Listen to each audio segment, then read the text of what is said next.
Le PDG d'une importante société étatique en Algérie a pris la fuite, comme tous les autres Harraga, afin de fuir ce qui lui paraissait à lui, en tout cas une condamnation pour terminer tous ses jours en prison. Le PDG de la Société nationale des travaux publics, Monsieur Belkacem Abdelseddouk, craignant pour sa vie, craignant de finir toute sa vie dans une cellule de prison infecte, a décidé de fuir l'Algérie. La SNTP, je rappelle qu'elle a été créée en 1977. Pourquoi je dis que c'est une entreprise importante? Parce qu'elle est impliquée dans pas mal de projets de construction d'infrastructures nationales. Elle est impliquée dans la construction du projet ferroviaire présenté comme le plus grand projet ferroviaire en Algérie. Il s'agit du train qui va relier les mines de Rajbilet à Béchar, plus de 6 milliards de dollars. La SNTP était impliquée dans la construction du tronçon Tindouf, 2 stations de service à Tindouf et Zouirat. C'est une route qui va relier la ville de Tindouf algérienne à la ville mauritanienne de Zouirat et qui va traverser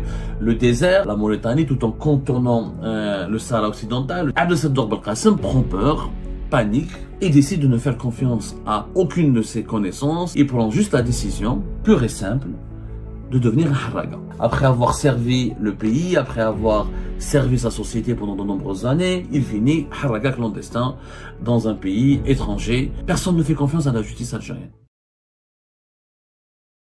Le PDG d'une importante société étatique en Algérie, une stratégique entreprise publique en Algérie, a pris la fuite, comme tous les autres Harraga, en embarquant dans une embarcation, pas de fortune. Je pense que lui, il avait un peu plus d'argent que les autres Harraga pour emprunter au moins une embarcation assez confortable afin de fuir ce qui lui paraissait à lui, en tout cas une condamnation pour terminer tous ses jours en prison.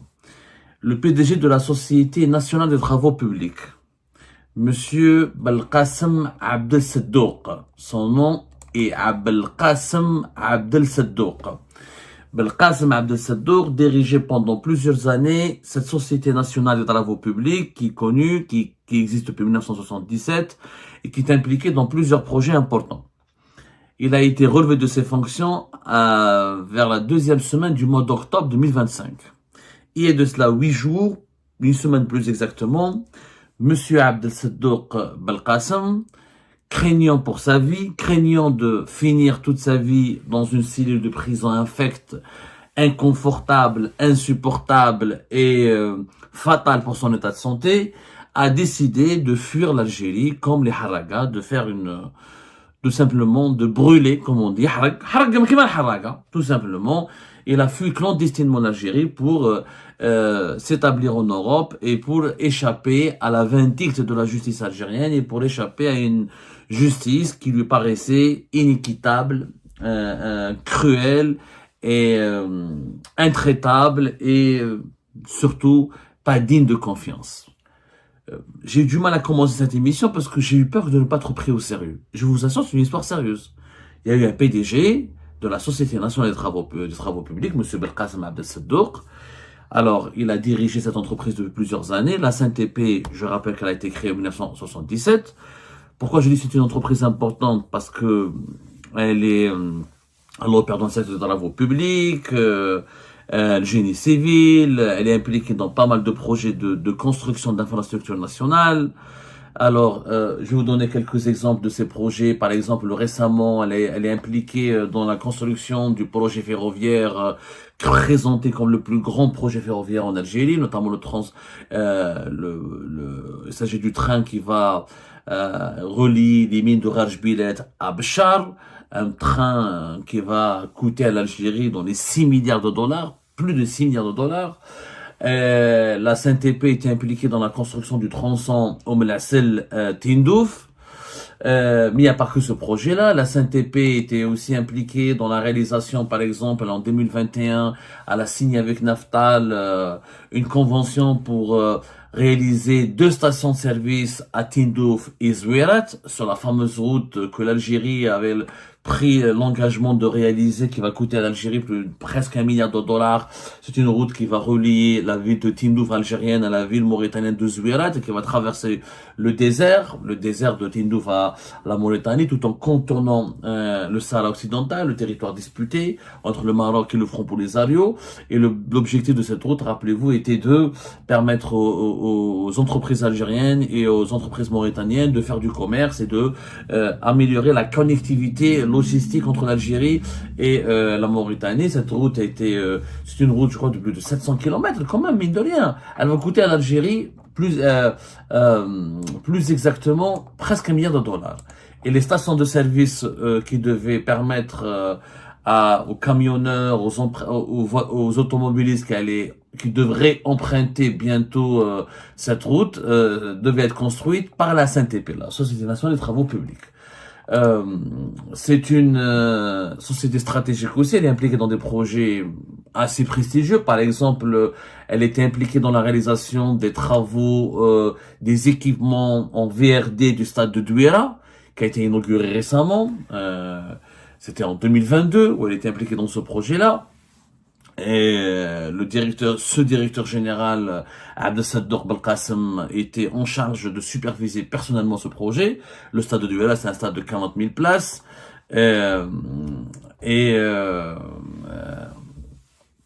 Tous les travaux d'un certain équipement qui s'appelle VRD ont été confiés à la Société nationale des travaux publics. D'autres projets sont nombreux. C'est une société étatique assez importante. Elle était impliquée dans la construction du siège du ministère du Commerce.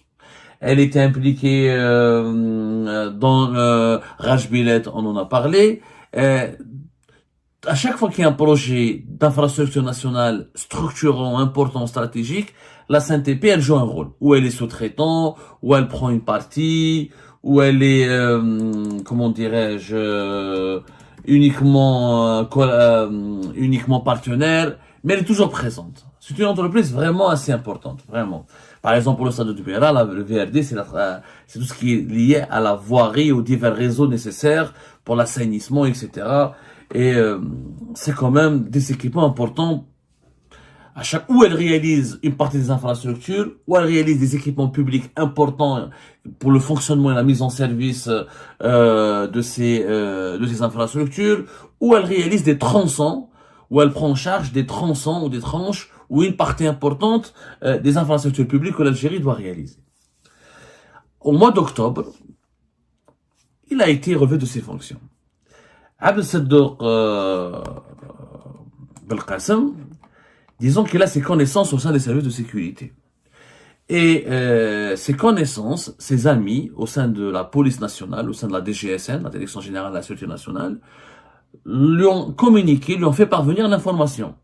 Ils l'ont mis en garde, ils ont dit, fais attention à toi, tu seras bientôt convoqué, tu seras bientôt emmerdé, et on te prépare 3 dossiers de corruption, de détournement d'argent public, et de trafic d'influence et d'enrichissement illicite, et tu finiras en prison. Et la justice algérienne est en train de te préparer, dès que tu seras convoqué devant un tribunal, tu finiras directement sous mandat de dépôt. Ensuite, bon courage, personne ne saura si un jour tu reverras la lumière. Abdelsador Belkacem, déjà après son limogeage, il était déjà placé sous ISTN. Pourquoi? Il a tenté de voyager, de quitter l'Algérie, on l'avait refoulé au niveau d'un aéroport. Il a été refoulé, donc il a compris, on lui a signifié qu'il était sous interdiction de sortir du territoire national. Au départ, la justice algérienne ne lui a pas notifié, ne lui a pas adressé une notification. Donc, Abdelsador Belkacem, depuis son limogeage, octobre, novembre, dès le début du mois, non, vers la fin du mois de novembre, un mois après son limogeage, il voit qu'il est frappé d'une ISTN, qu'il n'a pas reçu une notification judiciaire, qu'il n'a pas été entendu correctement, et ses amis au sein de la police lui disent, voilà, t'es le prochain sur la liste, tu feras partie de ces managers des entreprises étatiques qui ont été déjà inquiétés, qui ont été déjà incarcérés, souvent arbitrairement ou expéditivement au cours de procédures expéditives où les droits de la défense ou de la présomption d'innocence, les droits de la défense ont été bafoués, la présomption d'innocence a été bafouée.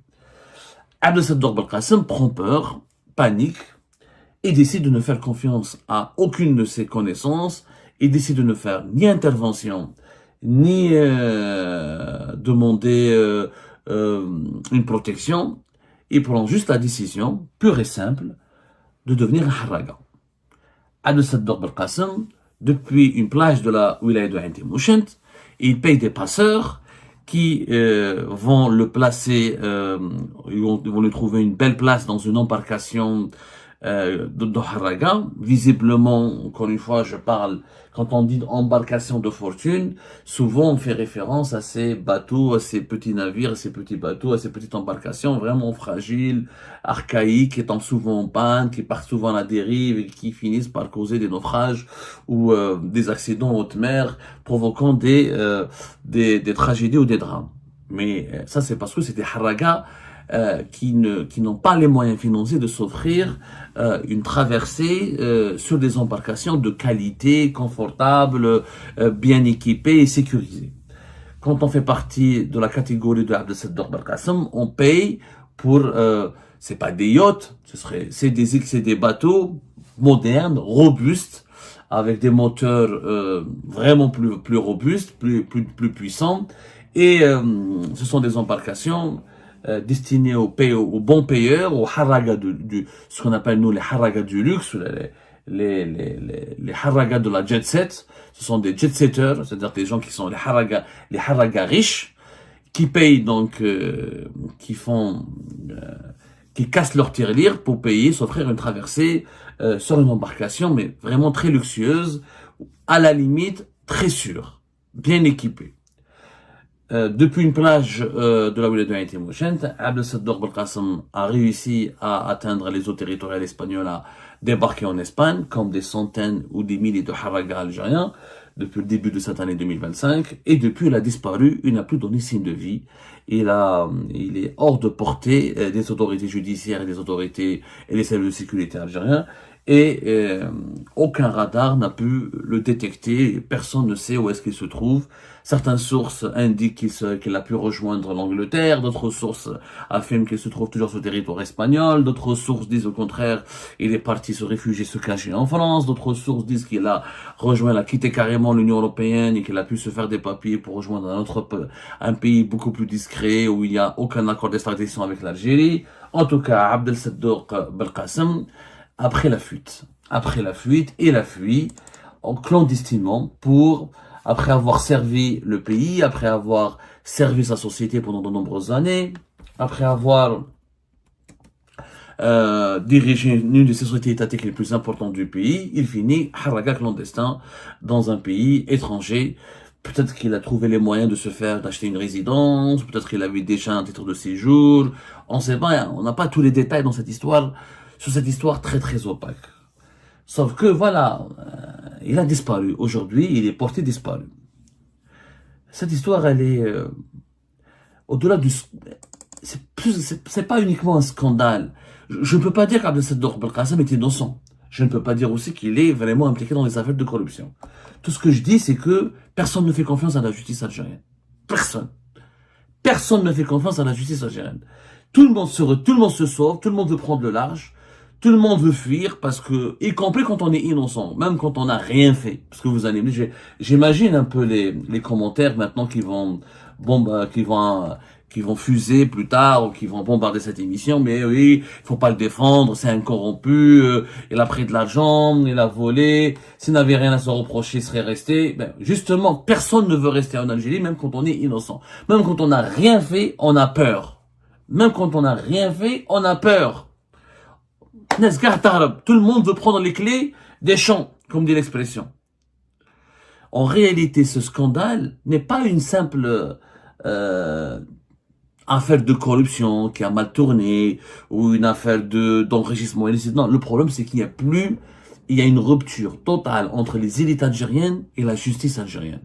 La justice algérienne n'inspire plus confiance. La justice algérienne, personne ne veut lui accorder le moindre crédit. Tout le monde a compris qu'en Algérie, il n'y a pas de présomption d'innocence. Et que personne ne veut finir ses jours en prison en Algérie parce que les conditions de détention sont tellement terribles et les prisons sont tellement pleines à craquer. Quand on est âgé, j'imagine que je n'ai pas l'âge exact, mais il doit pas être très loin de la retraite, hein. Abdel Belkacem, c'est pas un jeune, il n'a pas moins de 40 ans, en tout cas, il n'a pas mon âge. Et il est certainement âgé de plus de 55 ans jusqu'à plus de 60 ans. Personne ne fait confiance à la justice algérienne.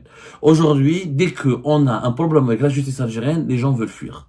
Parce qu'ils savent très bien que les juges sont là pour appliquer des instructions téléphoniques, que la présomption d'innocence, encore une fois, n'est un principe qui a disparu du vocabulaire des juges algériens, que les convocations sont juste une démarche pour préparer les terrains des emprisonnements, et que les incarcérations sont devenues systématiques.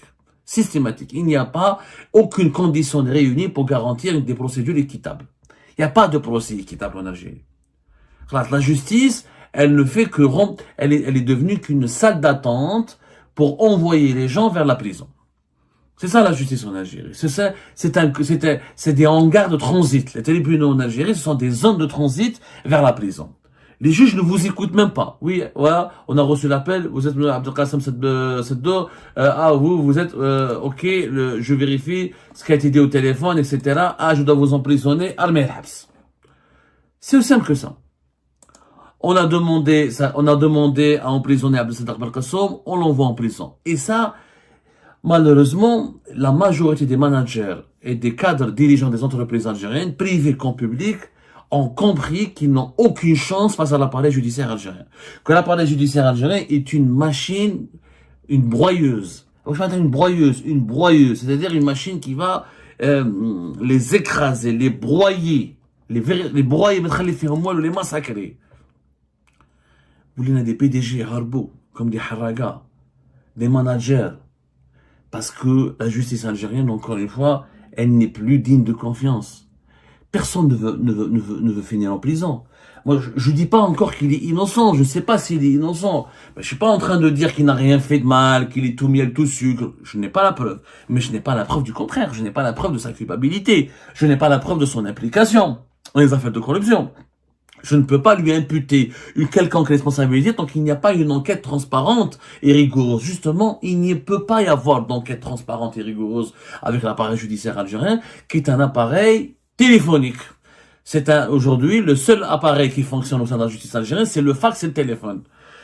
C'est une institution de retransmission d'instructions téléphoniques et dont le but premier est d'emprisonner le maximum d'individus pour remplir les prisons, pour faire du chiffre et pour dire ah voilà nous sommes efficaces, nous mettons en prison, nous luttons contre la corruption. Alors, il n'y a aucune lutte contre la corruption. La lutte contre la corruption, c'est pas remplir les prisons. La lutte contre la corruption, c'est justement de faire des enquêtes sérieuses, intelligibles, raisonnables, rationnelles, sur des faits véridiques pour dévoiler le véritable chaîne de responsabilité dans le vol, le détournement et la dilapidation de l'argent public ou des richesses nationales. C'est pas emprisonner à tort et à travers. Mais face à une justice qui emprisonne à tort et à travers, les gens préfèrent déguerpir. Ils préfèrent fuir. Même quand on est innocent, quand on n'a rien à se faire reprocher, on a peur. En réalité, aujourd'hui, la justice algérienne, rien qu'en évoquant son nom, on a peur, on a la chair de poule. Elle sème la terreur. Elle sème la terreur. C'est un instrument pour terroriser la population. Du coup, tout le monde va fuir. Tout le monde personne ne veut ne veut se retrouver en face d'un juge algérien. Parce que le juge algérien ne comprend pas. Il ne vous écoute pas. Il n'applique pas des lois, il n'applique pas des procédures, il applique des instructions et un agenda qui lui a été dicté d'en haut pour des besoins politiciens, pour des besoins de règlement de compte. Donc personne ne veut avoir affaire à la justice algérienne. Avec le résultat. Et je suis sûr que ce PDG ne va pas être un cas isolé. Abdelkader Belkacem va certainement inspirer d'autres managers, d'autres cas dirigeants qui vont faire la même chose. Ils vont se dire, bah, nous aussi, on va pas faire, il y a pas de justice, il y a pas de présomption d'innocence, il y a aucune chance pour avoir un procès équitable. La seule solution, l'embarcation, la harga, traverser la Méditerranée, fuir clandestinement et refaire sa vie ailleurs, sous des cieux plus cléments, en s'établissant sur les territoires de pays où les juges ne sont pas gouvernés par le téléphone, où les juges ne sont pas gouvernés par les généraux et les décideurs politiques, où la justice n'est pas instrumentalisée et à tort et à travers, dans le seul but de remplir les prisons en permanence de prisonniers, d'incarcérer en permanence des individus sans leur concéder le droit de se défendre en toute dignité et en toute équité.